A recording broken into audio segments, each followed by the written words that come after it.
नमस्कार। नमस्कार। नमस्कार सर, नमस्कार।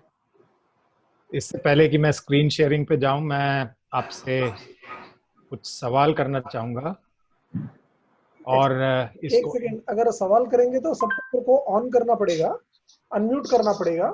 नहीं, अनम्यूट मत करिए, हाँ, चैट बॉक्स में जवाब दे सकते हैं।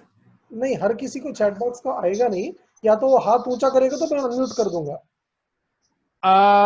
बहुत सारे रिस्पॉन्सेज ऐसे हैं जिसमें सिर्फ यस नो करना है, तो सिर्फ हाथ ऊपर भी करेंगे तो मैं समझ जाऊंगा कि जवाब आ गया।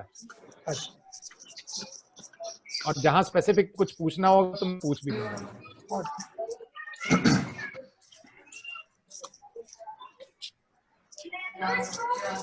बेटा शूज पहना के ले आए इसे। हाँ, बेटा तो मेरे वॉइस कॉल हो रही है इससे। आप में से कितने लोग चाहेंगे इसको शूज पहना दे प्लीज। अक्सर तो आपको सुनाई नहीं दे रही?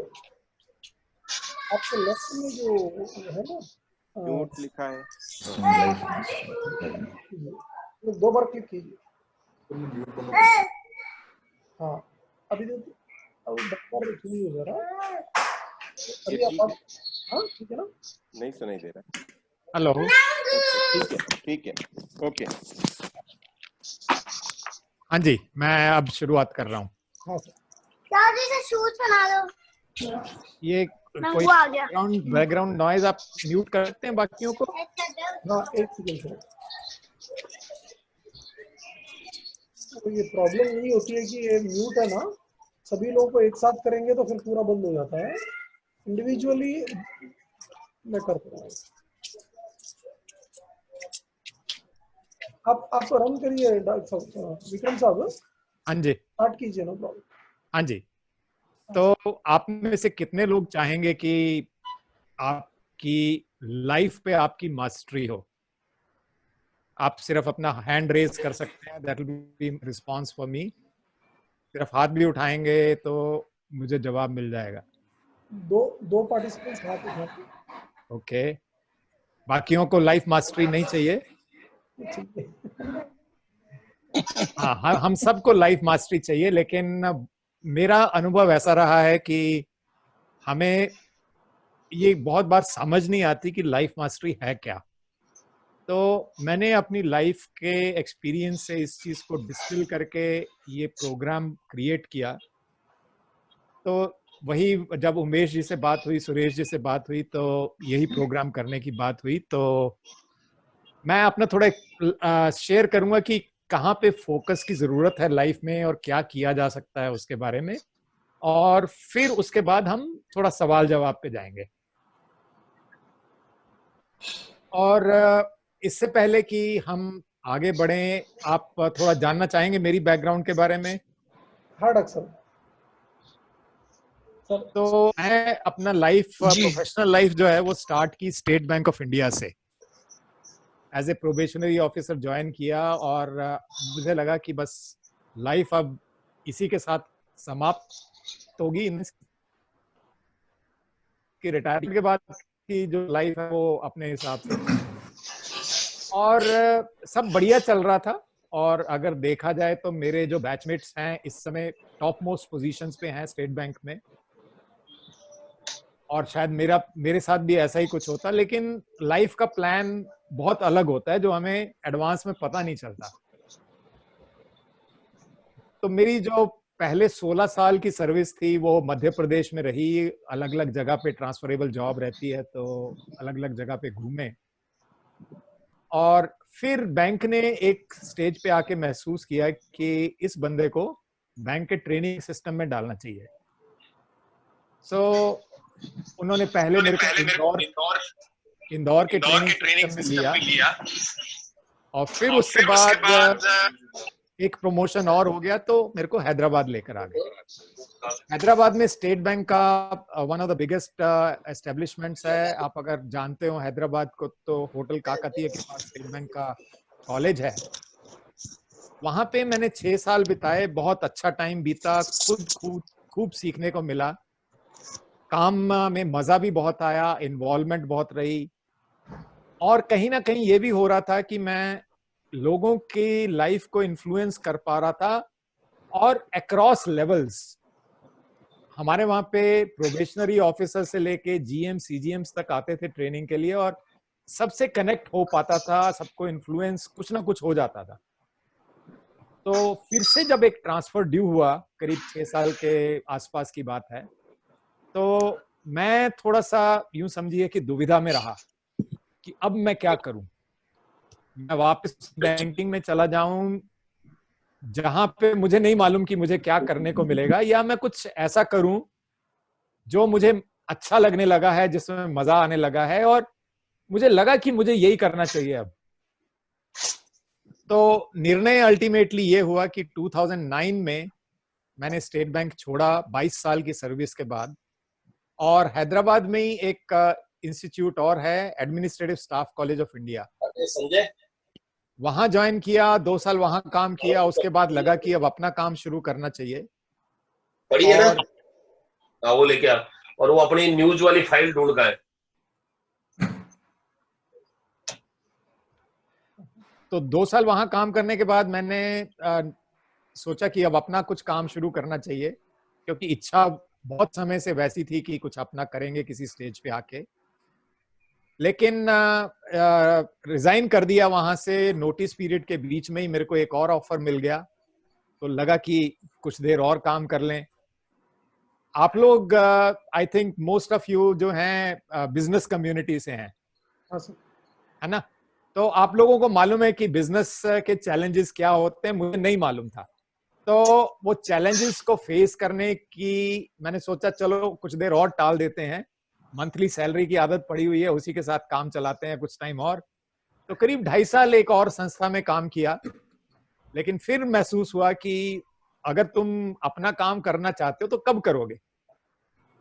तो फिर वहां से भी रिजाइन किया करीब 2.5 साल की सर्विस के बाद। तो 2013 दिसंबर से मैं अपने आप से काम कर रहा हूं, और तब समझ में आया कि बिजनेस होता क्या है। और टिपिकल जो वो बोलते हैं ना, रोलर कोस्टर राइड, कभी ऊपर कभी नीचे, उस तरह से लाइफ चलने लगी। और एक स्टेज ऐसी आई उस दौरान कि मेरे पास कैश फ्लोज नहीं थे, और कैश फ्लोज नहीं थे तो आदमी फिर से सोचने लगता है कि मैंने सही किया कि नहीं किया, परिवार के साथ क्या होगा, ये सब चिंताएं, प्रश्न चिन्ह सामने आ जाते हैं। तो एक चीज महसूस हुई, अपना विवेचना खुद के साथ करने से, रिफ्लेक्ट करने से, इंट्रोस्पेक्ट करने से, कि कहीं ना कहीं कुछ गैप है अपनी नॉलेज में, अपनी लर्निंग में। और उसके बाद से मैंने अपने लर्निंग को अपना लाइफ का एक और इम्पोर्टेंट हिस्सा बना लिया, और वो लर्निंग फिर से जब करके उसको इम्प्लीमेंट करना शुरू किया, तब फिर से गाड़ी वापस ट्रैक आनी शुरू हुई।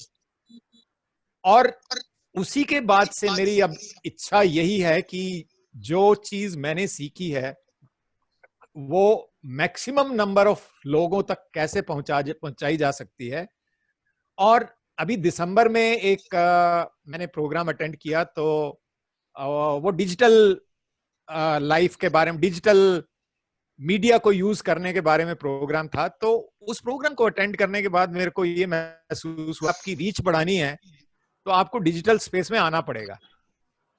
और थैंकफुली कह लीजिए या अनथैंकफुली कह लीजिए, दिक्कतें हैं, लेकिन डिजिटली हम लोग कितना इजीली कनेक्ट हो पा रहे हैं ये हम सब महसूस कर रहे हैं।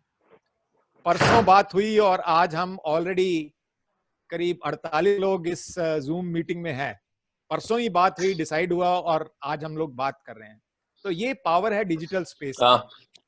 इनको तो उसी चीज को समझ के मैंने अब अपना एक ऑनलाइन प्रोग्राम बनाना शुरू किया है। वो आने वाले एक हफ्ते में लॉन्च हो जाएगा, और इच्छा बस अब यही है कि लोगों तक कैसे, ज्यादा से ज्यादा लोगों तक कैसे पहुंचा जाए, और उनको एक एहसास करवाया जाए कि जिंदगी इससे बेहतर हो सकती है।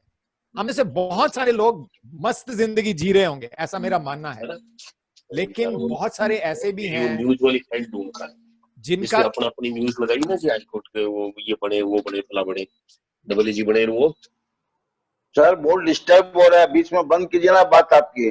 म्यूट करवाइए सबको, देख रहा हूँ। सबको म्यूट करवाइए सर। सब म्यूट रखेंगे तो अच्छा रहेगा।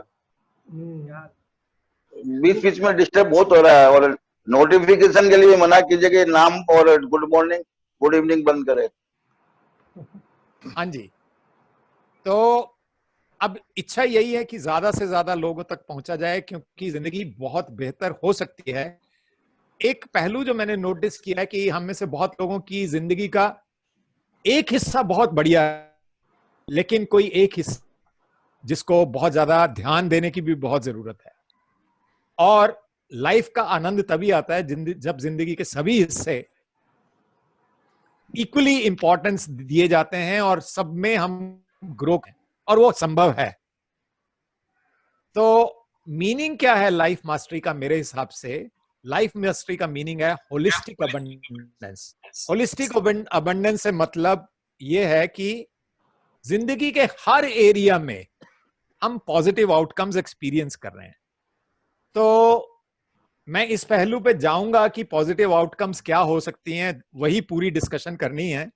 लेकिन उससे पहले एक आपको सोचने के लिए एक मौका दे रहा हूं, इमेजिन करने के लिए। तो आप लोग एक इमेजिनेशन करिए कि आप एक ऐसे स्टूल पे बैठे हुए हैं जिसकी 3 टांगे हैं।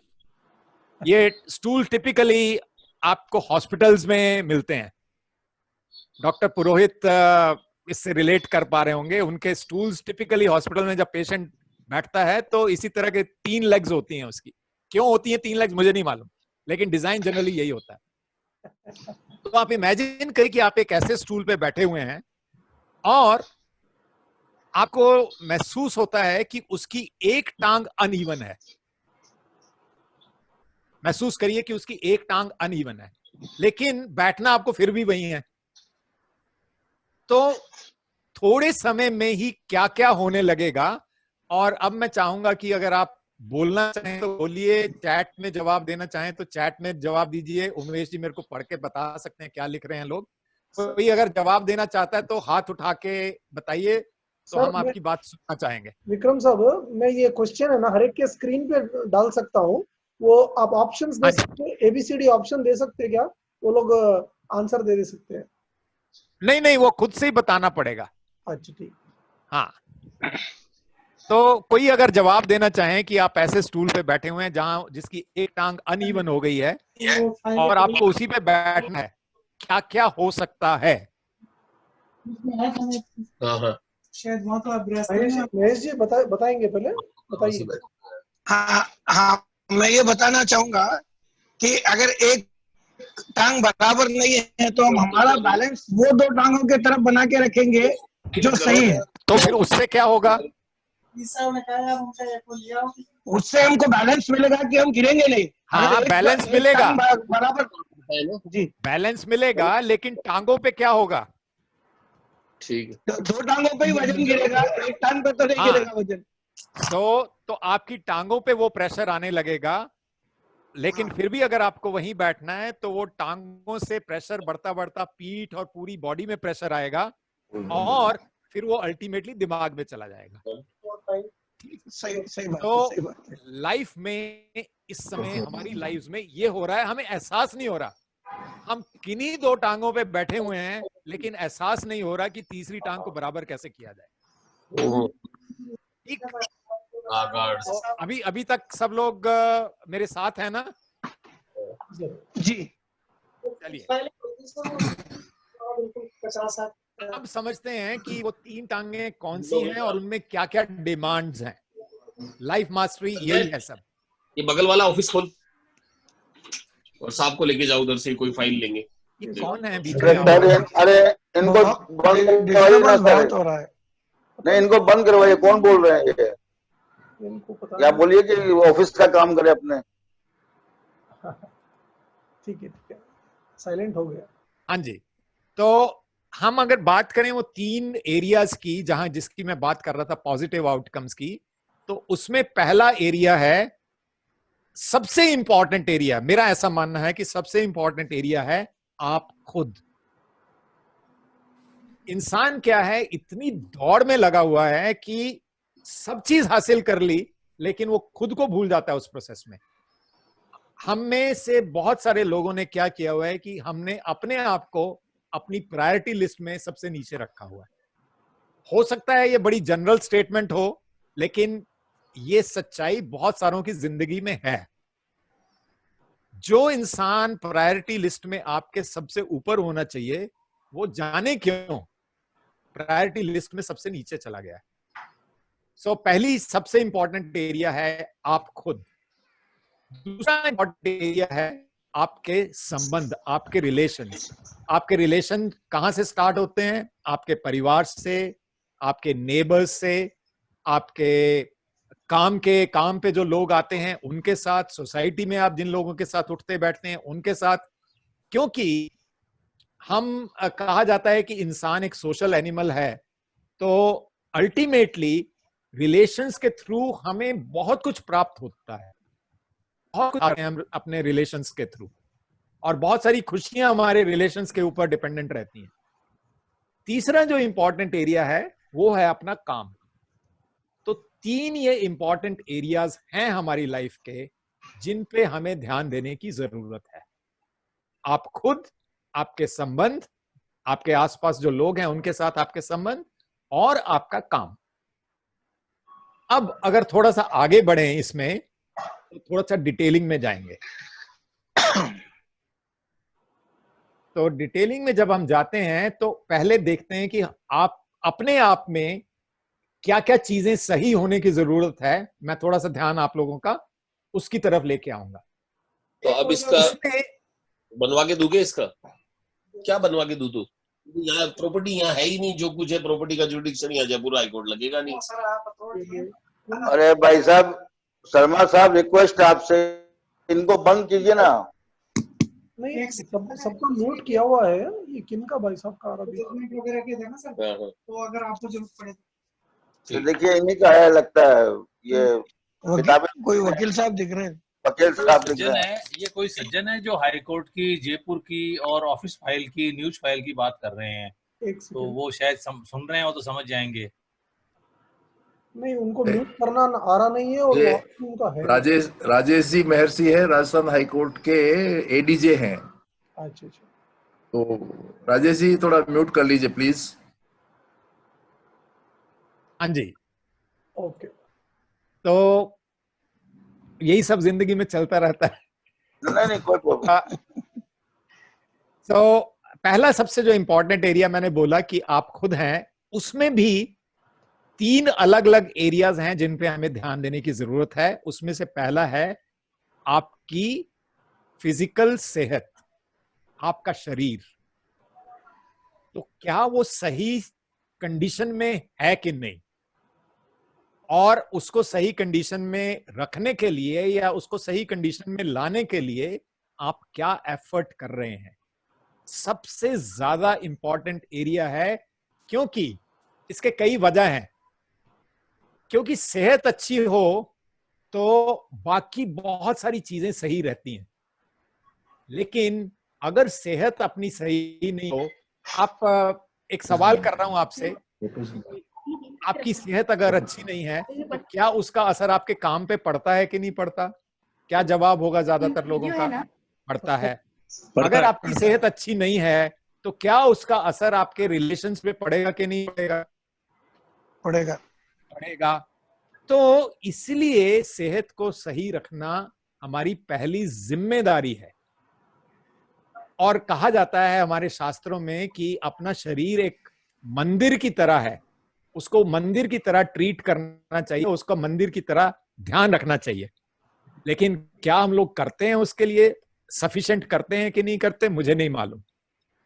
तो अगर करते हैं तो बहुत अच्छी बात है, अपने आप को शाबाश दीजिए उसके लिए। लेकिन अगर नहीं करते हैं तो इसके लिए आई विल से कि इट्स नेवर टू लेट। आप कभी भी शुरुआत करिए, अच्छा ही रहेगा उसका रिजल्ट। इसका एक और पहलू मैं बताता हूं कि थोड़ा सा मजाक सा लग सकता है सुनने में, लेकिन समझ में बात आने के लिए इस तरह से बात कर रहा हूं। आपको अपनी एक जिंदगी के लिए कितने शरीर मिलते हैं? ठीक है ना? तो उसका जवाब एक ही शरीर है। और उस शरीर के स्पेयर पार्ट्स मिलते हैं क्या इजीली? नहीं मिलते। अगर मिलते भी हैं तो किस कॉस्ट पे मिलते हैं? Very high, right, very high. और स्पेयर पार्ट्स मिलने के बाद भी क्या गारंटी है कि वो फिट रहेंगे? इसलिए सेहत पे ध्यान देना बहुत जरूरी है, जो कि अगर आप एक सर्वे करेंगे तो मेजॉरिटी ऑफ पॉपुलेशन आपको ऐसी मिलेगी जो अपनी सेहत पे ध्यान नहीं देती। तो सबसे इंपॉर्टेंट एरिया ये है। दूसरा, आपके अपने हिसाब से जो एक इंपॉर्टेंट एरिया है, उसको साइकोलॉजिकल बोलिए या इंटेलेक्चुअल बोलिए या मेंटल बोलिए, कुछ भी बोल सकते हैं, कि आपके मन में क्या चलता रहता है हर समय। क्या आप अननेसेसरीली सोचते रहते हैं? आपका थॉट पैटर्न्स क्या है? वो पॉजिटिव थॉट्स रहते हैं या नेगेटिव थॉट्स रहते हैं? आपको क्लैरिटी भी है कि नहीं थॉट्स की? आप बिना वजह चिंता में तो नहीं पड़े रहते? तो ये सब सवालों का जब आप जवाब ढूंढने लगेंगे तो आपको पता चलेगा कि आपकी मेंटल हेल्थ कैसी है। मैं एक सवाल अगर करूं तो आप अपने अंदर एक शांति का अनुभव करते हैं कि नहीं? वो बहुत कुछ निर्भर करता है कि आपके दिमाग में चल क्या रहा है, आपके मन में चल क्या रहा है, कितनी देर चलता रहता है। क्या होता है कि बहुत सारे लोगों से पूछा जाए तो मैं उनसे पूछता हूं कि आप कभी अपने साथ समय बिताते हैं कि नहीं? तो कुछ लोग कहते हैं हाँ, कुछ लोग कहते हैं ना, हम चाहते हैं, लेकिन जैसे ही हम अपनी कंपनी में होते हैं तो हमारे थॉट्स ऐसे चलने लगते हैं कि डर लगता है उनसे, इसलिए हम अकेले समय अपने साथ नहीं बिताना चाहते। तो अपने साथ समय बिताने से ही ये इश्यूज रिजॉल्व होंगे, ऐसा मेरा मानना है, क्योंकि आपके सवालों का जवाब आपके अंदर ही है, ऐसा मैं महसूस करता हूं। स्वामी विवेकानंद ने एक जगह पे कहा कि अगर आप हर दिन अपने साथ समय नहीं बिताते, मैं रिपीट कर रहा हूं, अगर आप हर दिन अपने साथ समय नहीं बिताते तो आप अपनी जिंदगी के सबसे महत्वपूर्ण व्यक्ति से मिलने की संभावना को खत्म कर देते हैं।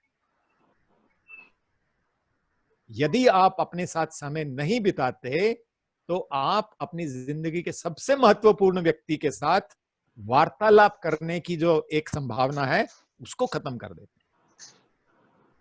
और ये मैं फिर से दोहराऊंगा इस बात को कि अपने सारे इश्यूज रिजॉल्व तभी होंगे, उनका समाधान तभी निकलेगा जब हम अपने साथ समय बिताना शुरू करेंगे। लेकिन क्या लोग बोलते हैं इसके लिए? मेरे पास टाइम नहीं है। तीसरा जो इंपॉर्टेंट एरिया है, आपका इमोशंस, आपकी फीलिंग्स, आप कैसा महसूस करते हैं जिंदगी के बारे में, ये बहुत महत्वपूर्ण एरिया है लाइफ का। क्योंकि अगर एक सवाल किया जाए कि आप अपनी जिंदगी में और खुश होना चाहेंगे क्या, दो तरह से सवाल करता हूं मैं इसको। क्या आप अपनी जिंदगी में खुश होना चाहेंगे? हर कोई कहेगा हाँ। अगर मैं इस सवाल को थोड़ा सा बदल के पूछूं कि क्या आप जिंदगी में और खुश होना चाहेंगे, उसका भी जवाब होगा हाँ। क्योंकि हम सब में से हर कोई अल्टीमेटली क्या चाहता है जिंदगी में? थोड़ी सी खुशी, थोड़ा सा आनंद, थोड़ी सी शांति, थोड़ा सा संतोष। ये सब क्या है? ये वर्ड्स अल्टीमेटली क्या हैं? ये सारे वर्ड्स जो हैं आपकी फीलिंग्स और आपकी इमोशंस को ही दर्शाते हैं। तो इसलिए आपको अपनी इमोशनल स्टेट पे ध्यान देने की बहुत जरूरत है।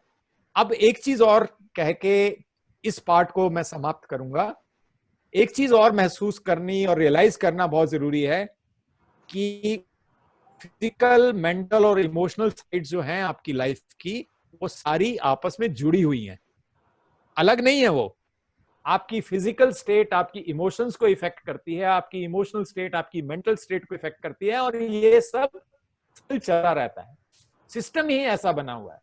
तो इसीलिए इन सब पे ध्यान देने की जरूरत है, ताकि अगर इनका इन्फ्लुएंस बाकी दो एरियाज पे पड़े तो वो पॉजिटिव इन्फ्लुएंस ही हो। ठीक, अभी तक सब मेरे साथ हैं? जस्ट अपना हाथ उठा दीजिए जो लोग मेरे को दिख रहे हैं ऐसे ही हाथ उठा देंगे तो लगेगा कि आप मेरे साथ हैं। ग्रेट, हम अपने क्वेश्चन आंसर्स लास्ट के लिए रखेंगे।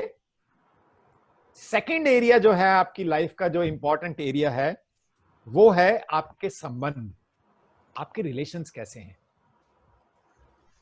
रिलेशंस इसलिए जरूरी हैं, पहले जैसे मैंने बोला उसी बात को अगर दोहराऊं तो, क्योंकि हम रिलेशंस के बिना जिंदगी को सोच भी नहीं पाएंगे। संबंधों के बिना हम आपस में वैसे चाहे जितना भी वैर वैमनस्य हो जिनके साथ रहते हैं, लेकिन जैसे ही वो हमसे दूर जाते हैं तो लगता है कि बहुत अकेलापन हो गया। ऐसा आप लोगों ने महसूस किया होगा।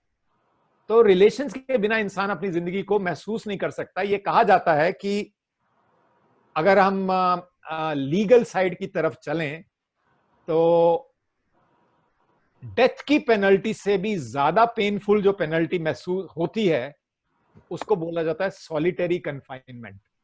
ये आदमी हर समय अकेला रहेगा, उसको डेथ की पेनल्टी से भी ज्यादा कठिन माना जाता है। डेथ तो एक बार खत्म हो गया, लेकिन अकेले अपने एक ही इंसान के साथ, उसके साथ जिंदगी बिताना, बाकी कुछ भी नहीं अवेलेबल, उसकी कल्पना करना भी शायद हम लोगों के लिए संभव नहीं है। तो हम सोशल लोग हैं, और सोशल लोग मतलब मान लीजिए आप किसी लोगों से नहीं भी मिल रहे हैं तो भी आप टीवी देखना चाहेंगे क्योंकि उसमें कुछ लोग दिख जाते हैं, आप कुछ सुनना चाहेंगे क्योंकि उसमें कुछ आवाज आ जाती है, आप कुछ पढ़ना चाहेंगे उसमें कैरेक्टर्स मिल जाते हैं आपको, एंड सो ऑन, क्योंकि हम लोगों के बिना जिंदगी सोच भी नहीं सकते। अब क्या इसमें देखने की जरूरत है? दो चीजें देखने की जरूरत है। एक आपकी फैमिली, और जो दूसरे आसपास के लोग हैं उनके साथ आपके रिलेशंस कैसे हैं, कैसा आपका संबंध है उन सबके साथ, बातचीत कैसी है, आप उनके साथ टाइम कैसे स्पेंड करते हैं, टाइम स्पेंड भी करते हैं कि नहीं करते, ये सब सवालों का जवाब बहुत जरूरी है।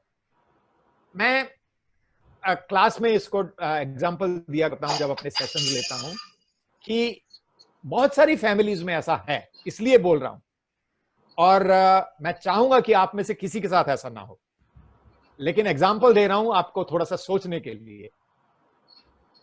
शाम का समय है, घर परिवार में सब लोग हंसी खुशी एक दूसरे के साथ बात कर रहे हैं, लेकिन 8 बजे की घंटी बजी, कोई आया है।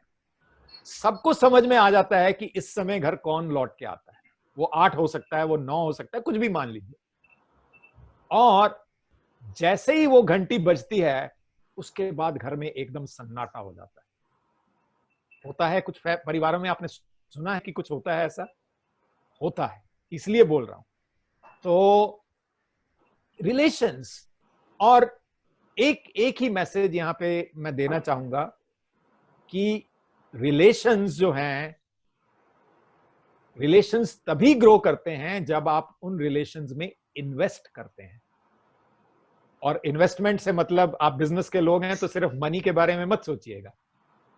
इन्वेस्टमेंट का मतलब है अपना समय, अपनी इमोशंस, अपना टाइम, आप उनमें इन्वेस्ट करेंगे तो वो रिलेशन हमेशा ब्लॉसम करेंगे, हमेशा आपको खुशी ही देके जाएंगे। आपने ये भी नोटिस किया होगा आपकी लाइफ में कि कुछ लोगों से जैसे आप मिलते हैं तो मिलके लगता है कि यार इस इंसान से थोड़ा और लंबी बात होनी चाहिए, इससे दोबारा मिलने का मौका मिलना चाहिए। आप कभी मिले हैं ऐसे लोगों से? यस। और इसका अपोजिट भी ट्रू होगा कि आप किसी बंदे को मिलने के लिए बहुत एक्साइटमेंट रहती है आपको, लेकिन जैसे ही मिलते हैं आप तो आपको लगता है कि अरे यार ये किसके पल्ले पड़ गए। ऐसा भी हुआ है ना आपकी लाइफ में? तो आप अपने आप से सवाल करिए कि आप किस तरह के इंसान हैं, किस तरह के इंसान आगे बनना चाहेंगे। और मैं इसलिए कह रहा हूं, आप में से बहुत सारे लोग मेरी एज के हैं, बहुत सारे कुछ लोग मेरी एज से बहुत बड़े भी हैं, लेकिन मैं जो बात शेयर कर रहा हूं सिर्फ अपने अनुभव से शेयर कर रहा हूं। और इसलिए शेयर कर रहा हूं क्योंकि हर एरिया में कहीं ना कहीं कुछ ना कुछ पॉसिबिलिटी दिख जाती है। इसलिए क्योंकि ये आज आप ही ने मेरे को ये अधिकार दिया है कि ये बात कहूं आपसे, ठीक है? तो रिलेशंस पे ध्यान दीजिए।